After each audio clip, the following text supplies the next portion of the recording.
Hello everyone, welcome back to my channel studious tube. I am Shruti और आज के अपने वीडियो में हम लोग रेस्पिरेटरी सिस्टम का अपना पार्ट 2 स्टार्ट करने जा रहे हैं। बट उससे पहले अगर आपने रेस्पिरेटरी सिस्टम का पार्ट 1 वॉच नहीं किया है, जिसमें मैंने इसके बेसिक्स और रेस्पिरेटरी सिस्टम होता क्या है ये समझाया है, तो उस वीडियो की लिंक आपको इस वीडियो के नीचे डिस्क्रिप्शन बॉक्स में मिल जाएगी। आप वहाँ से जाके उस वीडियो को भी वॉच कर सकते हैं। और आज के अपने वीडियो में हम लोग जो भी रेस्पिरेटरी सिस्टम में ऑर्गन्स इन्वॉल्व होते हैं उसके पहले ऑर्गन के बारे में डिटेल में पढ़ने जा रहे हैं। बट वीडियो स्टार्ट करने से पहले if you like my video then don't forget to hit that subscribe button and also rings the notification bell so you never miss an update. Now let's just jump into our topic. तो मैंने respiratory system के पहले video में बताया था कि हमारे जो रेस्पिरेशन में ऑर्गन्स इन्वॉल्व होते हैं उसमें फर्स्ट जो ऑर्गन होता है वो होता है नोज। तो आज हम लोग नोज के बारे में ही पढ़ने वाले हैं। बट नोज स्टार्ट करने से पहले मैंने लास्ट वीडियो में डायग्राम के थ्रू आपको रेस्पिरेटरी सिस्टम नहीं दिखाया था, तो सबसे पहले ये देख लेते हैं। ठीक है, तो यहाँ पे देखिए ये मैंने एक डायग्राम बना रखा है जो कि रेस्पिरेटरी सिस्टम का। इसमें जितने भी ऑर्गन्स इन्वॉल्व होते हैं रेस्पिरेटरी सिस्टम में वो सारे ही हैं। जैसे कि सबसे पहले हमारा है nasal cavity, then oral cavity, ये तो उसमें नहीं आता है बट फिर भी मैंने यहाँ पे मेंशन कर दिया है। Then pharynx, larynx, trachea, this is our bronchi, alveoli, bronchioles and this is our diaphragm. ठीक है, तो ये सारे ऑर्गन्स मैंने एक बार डायग्राम के थ्रू भी बता दिए हैं जिससे आपको और अच्छे से समझ में आ जाए कि इसकी लोकेशन कहाँ पे होती है। आप इसको एक बार बहुत अच्छे से देख सकते हैं कि यहाँ पे सबसे पहले हमारी नेसल कैविटी आ रही है, फिर ये हमारा जो आ रहा है ये आ रहा है हमारा फेरिंग्स, देन लैरिंग्स, ये हमारा है trachea. Okay, then this is our bronchus, फिर this is our alveoli, this is our bronchioles and last is our diaphragm. Okay, तो ये जो है डायग्राम हो गया हमारा रेस्पिरेटरी सिस्टम का। ठीक है, इसके तो अब हम अपना ऑर्गन स्टार्ट करते हैं। रेस्पिरेटरी सिस्टम का पहला ऑर्गन जो कि है हमारा नोज। ठीक है, तो नोज जो होता है ये हमारा रेस्पिरेटरी सिस्टम का प्राइमरी ऑर्गन होता है। ठीक है, क्योंकि जो भी हम मतलब एयर इनटेक करते हैं, बाहर करते हैं, वो सब हम किसके थ्रू करते हैं? नोज के थ्रू ही कर पाते हैं। ठीक है, जब तक कि हम एयर अंदर लेंगे ही नहीं आगे रेस्पिरेशन का प्रोसेस जो है वो हो ही नहीं पाएगा। जो आगे जितना भी प्रोसेस होता है उसके लिए सबसे पहले हमें क्या जरूरी है? सबसे पहले हमें एयर को इनटेक करना जरूरी है। जो हम ऑक्सीजन ले रहे हैं उसका इनटेक बहुत जरूरी है। दैट इज वाई जो हमारा नोज है वो हमारा रेस्पिरेटरी सिस्टम का प्राइमरी ऑर्गन होता है।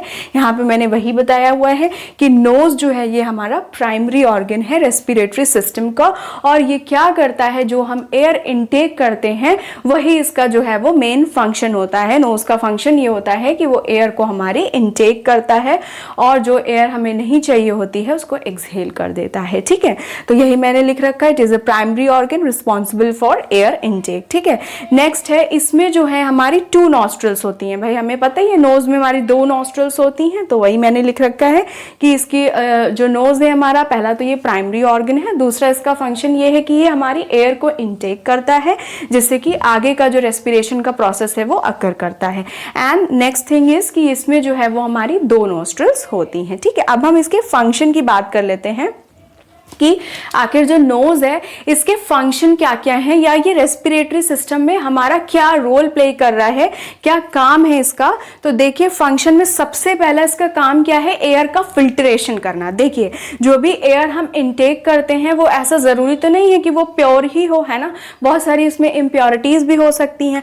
और अगर वही इम्प्योर एयर जो है वो हमारे बाकी के ऑर्गन्स में चली जाएगी तो ये क्या करेगी? हमारी बॉडी को बहुत ज्यादा जो है वो नुकसान पहुंचा देगी। ठीक है, इसीलिए जो नोज है इसका सबसे ये, जैसा कि ये पहला ऑर्गन है तो इसका काम ही यही है कि जो भी एयर आ रही होती है, जो भी एयर इनटेक करते हैं हम, उसका ये फिल्ट्रेशन कर देता है, यानी उसकी सफाई कर देता है। एयर में जितने भी डस्ट पार्टिकल्स होते हैं, इंप्योरिटीज होती हैं, उनको फिल्टर कर देता है। ठीक है, तो सबसे पहला फंक्शन जो है और सबसे जो इंपॉर्टेंट फंक्शन है नोज का वो यही है कि ये एयर का फिल्ट्रेशन करता है जिससे कि हमारे बाकी के ऑर्गन्स में कोई भी प्रॉब्लम हमें ना हो। नेक्स्ट है ये मॉइस्चरिंग एंड एंड वार्मिंग करता है, ठीक है। तो सबसे पहले एयर तो प्योरीफाई कर ही देता है, फिल्टर कर ही देता है, फिर ये मॉइस्चरिंग का और जो है वार्मिंग का भी काम करता है, एयर को वार्म करना, मॉइस्चर कर देना, सो दैट कि आगे जो है वो इजिली ये पास हो सके बाकी के ऑर्गन्स में, ठीक है।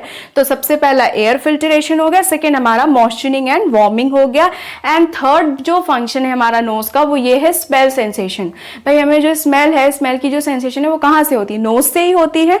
तो ये भी हमारा जो है वो मेन फंक्शन है नोज का कि ये स्मेल, वो स्मेल को जो है हमें फील कराता है या स्मेल का हमें सेंसेशन देता है कि आखिर कैसी स्मेल आ रही है, ठीक है। तो ये हमारे तीन मेन फंक्शन हो गए नोज के।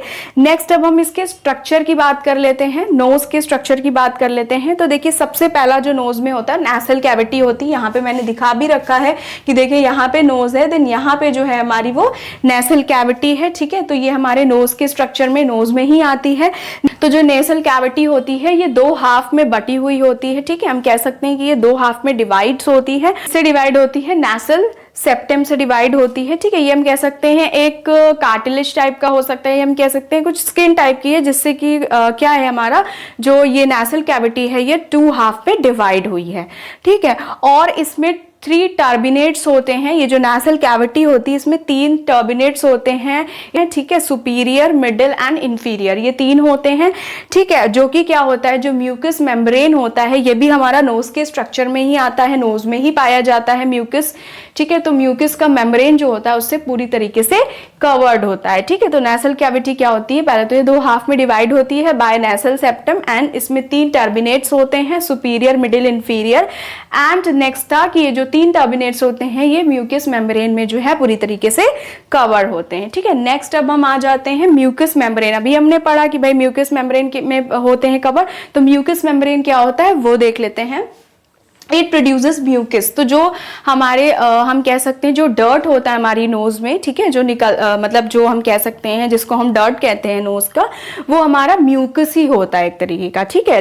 वो जो है जो भी डर्ट है उसको हम म्यूकस कह सकते हैं। तो देखो जो म्यूकस मेम्ब्रेन होता है ये म्यूकस को प्रोड्यूस करता है। भाई म्यूकस मेम्ब्रेन है तो ऑब्वियस है म्यूकस को प्रोड्यूस कर रहा होगा, तो सबसे पहला काम तो यही होता है कि ये जो है म्यूकस को प्रोड्यूस करता है। अब ये म्यूकस प्रोड्यूस क्यों होता है, भाई प्रोड्यूस हो रहा है तो तो इसका काम होगा। तो ये क्या करता है, जो भी इम्प्योरिटीज होती हैं, जो भी डस्ट होता है उसको ट्रैप कर लेता है, ठीक है।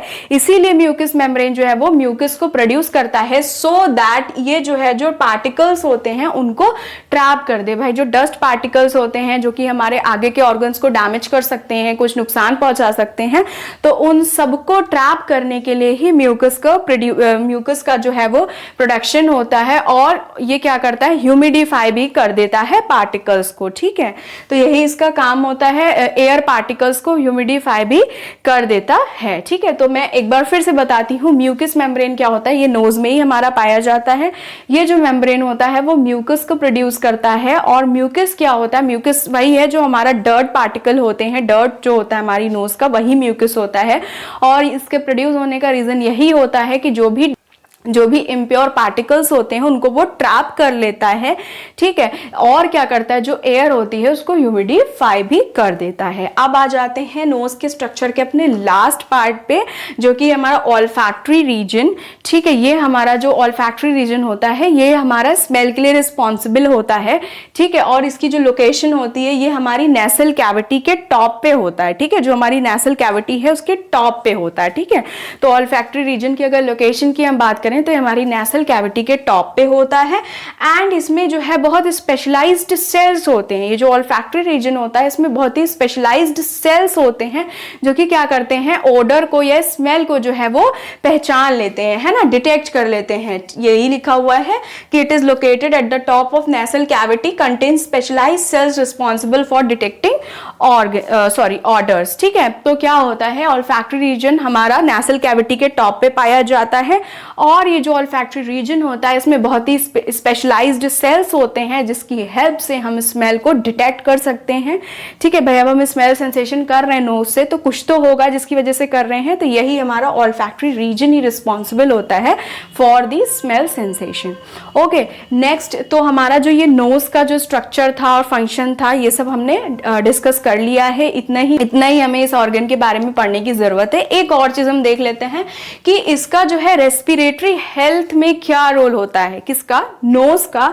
तो देखिए सबसे बड़ा रोल तो यही होता है कि हमारी एयर को फिल्टर कर देता है ना, प्योरीफाई कर देता है। भाई अगर एयर प्योरीफाई नहीं करेगी तो वो आगे जाके हमारे ऑर्गन्स को डैमेज कर सकती है, बहुत ज्यादा हमें नुकसान पहुंचा सकता है। इसीलिए जो सबसे रेस्पिरेटरी हेल्थ में जो सबसे मेन रोल इसका नोज का यही है कि ये एयर को हमारी प्यूरिफाई कर देता है। ऑल्सो क्या होता है, एयर की वजह से ही हम ब्रीथ कर पाते हैं, ठीक है। जो हम ब्रीथिंग कर रहे हैं, ठीक है, जो हम ब्रीदिंग कर रहे हैं ये हम बिना नोज के नहीं कर सकते हैं, ठीक है। तो ये दोनों ही जो है वो रोल हो गए रेस्पिरेटरी हेल्थ में। और सबसे ज्यादा अगर इंपॉर्टेंट हम बात करें तो यही है कि ये एयर को हमारा प्योरीफाई कर देता है, ठीक है। तो आई होप कि आपको ये अच्छे से समझ में आया होगा, नोज, उसके फंक्शन क्या है, उसके स्ट्रक्चर क्या है, ठीक है, और किसका क्या काम होता है। और साथ ही ये जो डायग्राम है रेस्पिरेटरी सिस्टम का, ये भी आपको अच्छे से समझ में आया होगा। बट फिर भी अगर आपको कहीं पे भी डाउट है तो do let me know in the comment section below. I will try my best to solve all your doubts. Also आप और किन टॉपिक्स पे वीडियोस देखना चाहते हैं वो भी मुझे कमेंट सेक्शन में ज़रूर बताइएगा। और अगर आपको मेरा ये आज का वीडियो अच्छा लगा है तो प्लीज़ इस वीडियो को लाइक करिएगा, अपने फ्रेंड्स और फैमिलीज के साथ शेयर करिएगा। Thank you so much for watching. जल्द ही मिलते हैं अपनी नेक्स्ट वीडियो में, जो कि हमारा रेस्पिरेटरी सिस्टम का पार्ट 3 होने वाला है, जिसमें हम इसके रेस्पिरेटरी सिस्टम के आगे के ऑर्गन्स के बारे में डिटेल में डिस्कस करेंगे।